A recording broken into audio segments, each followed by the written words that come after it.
第一，这台车装的时候先装升级器，升级器这个位置，这是2个吊装座，就是咱们需要吊着它，把它吊起来。吊起来之后，就是用挂链吊起来。吊起来之后，先装下面这2个螺丝，这2个都是从外往里穿。这两个，穿上螺丝之后不用上紧，先穿上螺丝拧上帽，然后落升级器，落升级器，把它落到这一块板上，落到这块板上之后，把这2个螺丝，一边2个螺丝，把这2个螺丝都再穿上，穿上之后，全部穿完之后，把这升级器螺丝全部紧固住就可以了。紧固之后是对面。紧固之后，对面这边有一根传动链条，需要就是把这根链条装起来，装起来之后，最后再装这个罩子。这就是升级器这块安装方法。升级器装完之后，装这个隔台。装隔台的时候，吊起隔台的前半部分，这是隔台前半部分，把它吊起来。吊起来之后。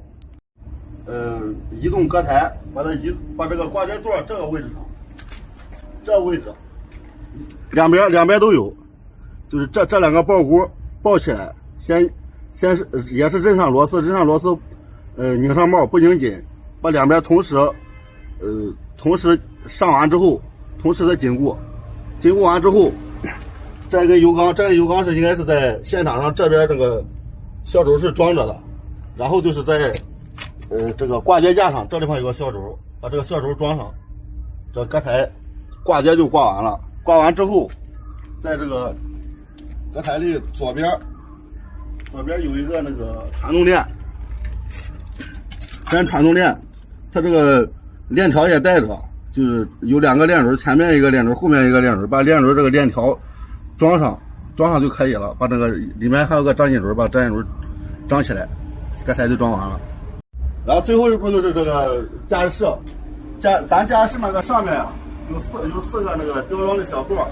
也是把驾驶室咱吊起来，从前往后也可以，从上往下也可以，慢慢往下落。这不是，这是一边2个10个螺栓，就是这4个点上全部的穿上螺栓，拧上帽，